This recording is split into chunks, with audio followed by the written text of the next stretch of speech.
ऐसे में राजीव, इस वक्त मेरे जहन में एक वही प्रोवर्ब आ रहा है कि success has many fathers but failure has none,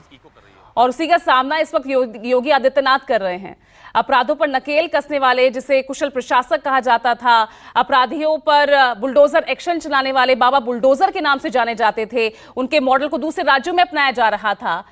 ये सब होने के बावजूद आज जब लोकसभा चुनाव में हार हुई तो क्या सिर्फ वही जिम्मेदार हैं? और क्या जो विपक्ष भविष्यवाणी कर रहा था लोकसभा चुनाव से पहले कि चुनाव के बाद हटा दिए जाएंगे योगी आदित्यनाथ, तो कुछ ऐसी किसी बड़े फेरबदल की ओर संकेत कर रहा है ये सब जो चल रहा है इस वक्त?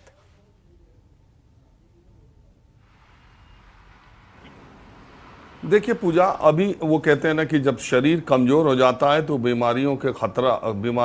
बीमारियों का खतरा सामने होता है, और एक बीमारी हो जाए तो फिर कई बीमारी होती। ठीक इसी तरह लोकसभा चुनाव के नतीजे आने के बाद ऐसा लगा और ऐसा लग रहा है और ऐसा लगना भी चाहिए कि भारतीय जनता पार्टी की जो पकड़ उत्तर प्रदेश में है वो एक झटके में बहुत ढीली पड़ी है, और उसे इस तरह के चुनाव परिणाम की कहीं कोई उम्मीद नहीं थी।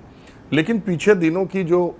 चुनाव के बाद नतीजों के बाद अगर आप बयानों को देखेंगे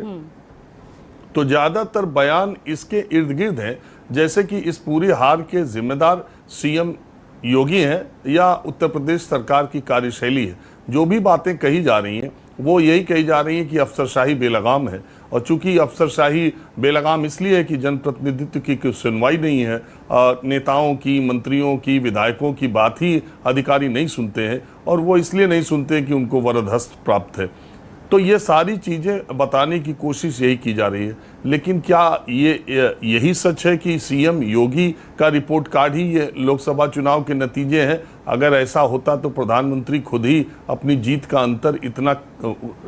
आधे से भी कम पर आ गया, तो प्रधानमंत्री की सीट पर क्या हुआ, या प्रधानमंत्री की सीट के अगल बगल की सीटों पर क्या हुआ, या जिन जिन सीटों पर प्रधानमंत्री ने उत्तर प्रदेश में रैलियां की थी वहां के चुनाव परिणाम कैसे हैं। दूसरी बात जो सबसे महत्वपूर्ण है, टिकटों के बंटवारे में सीएम योगी आदित्यनाथ का कितनी चली, कितने 50 से ज़्यादा लोकसभा सांसदों को तीसरी बार टिकट दिया गया या दूसरी बार टिकट दिया, उनका परफॉर्मेंस रिपोर्ट क्या थी, जनता का गुस्सा उनके खिलाफ था कि योगी आदित्यनाथ और मोदी के खिलाफ था, प्रधानमंत्री मोदी की सरकार के खिलाफ था। इसके बहुत सारे कारण और एंगल हो सकते हैं, लेकिन बात यह है,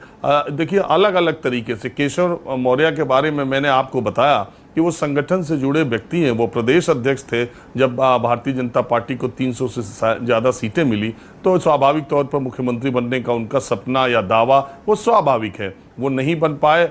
ये एक कसक उनके दिमाग में रहती है, और योगी आदित्यनाथ से उनके रिश्ते कभी से बहुत सहज नहीं रहे, ये सबको पता है। अब बात आती है ये संजय निषाद के बोलने की, बुलडोजर पर जो बात करें, मूल बात ये नहीं है कि वो क्या बोल रहे, मूल बात ये है कि संजय निषाद एक मुश्किल में ये पड़े हैं कि मझवा जहां बाई इलेक्शन होना है, मझवा की सीट वो खाते में निषाद पार्टी की आई थी, और मझवा की सीट पर उपचुनाव होना है, और उनकी पार्टी के जो वहाँ विधायक थे उनके सिंबल पर लड़े थे, वो दरअसल भदोही की लोकसभा सीट से वो भारतीय जनता पार्टी के टिकट पर लड़े हैं और वो सांसद हो गए। तो अब भारतीय जनता पार्टी और संजय निषाद के बीच इस बात को लेकर मशक्कत होगी कि ये सीट निषाद पार्टी को जाए कि भारतीय जनता पार्टी अपने सिंबल पर लड़े, पहली बात। दूसरी बात, अगर संजय निषाद की पार्टी के सिंबल पर लड़ते हैं तो कैंडिडेट भारतीय जनता पार्टी का होगा। तो अभी ये संजय निषाद के जो अभी ताज़ा बयान है, मैं इसको इस तरीके से देख रहा हूँ कि वो जो सीट उनकी है विधायकी वाली, वो उसके पर अपना दावा मजबूत करने के लिए ये बातें कह रहे हैं, ऐसा मुझे लगता है। जहाँ तक जो अभी विधानसभा के उपचुनाव होने हैं, देखिए अभी तो जो चुनाव के नतीजे आए हैं पूजा, वो आए हैं, वो तो लोकसभा चुनाव के नतीजे जो आए सो आए। अभी जो 10 विधानसभा उपचुनाव के नतीजे आएंगे और जिस तरीके का मूड माहौल इन विधानसभा क्षेत्रों में है, उससे भारतीय जनता पार्टी ज़्यादा बेचैन है, ज़्यादा परेशान है कि अगर सीटों की संख्या समाजवादी पार्टी की ज़्यादा होती है एनडीए से या बीजेपी से, तो फिर एक मुश्किल और एक नैरेटिव और एक सच्चाई भी सामने आएगी कि 2027 से पहले मुझे लगता है ये बड़ा, इसके बाद कोई ऐसी कोई इमरजेंसी वाली बात आ जाए तो अलग बात है, लेकिन 10 सीटों पर उपचुनाव विधानसभा चुनाव से जो पहले होंगे, इसमें ही भारतीय जनता पार्टी के लिए बहुत सीटों पर बहुत मुश्किल है। और वहाँ पर मुझे ऐसा लगता है कि ये सारा जो ताना बाना है वो अगले चुनाव के नतीजों को भी देख समझ लोग रहे हैं, इसीलिए इस तरह की बातें बीजेपी में आ रही हैं। हालांकि मैंने आपको कहा, जीत के तो बहुत माई बाप होते हैं, हारने में फिर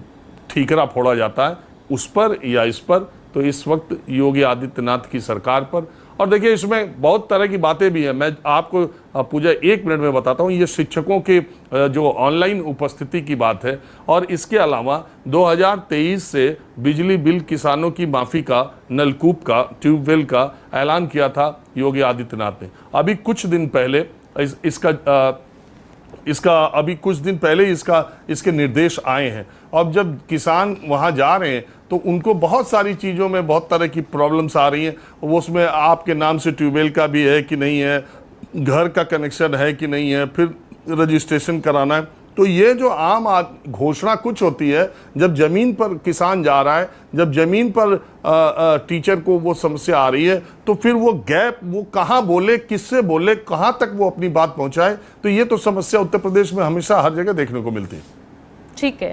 है राजीव, आपने बहुत अच्छे से पृष्ठभूमि को रखा है। इसके पीछे जो तमाम बयान इस वक्त यूपी की राजनीति में देखने और सुनने के लिए मिल रहे हैं।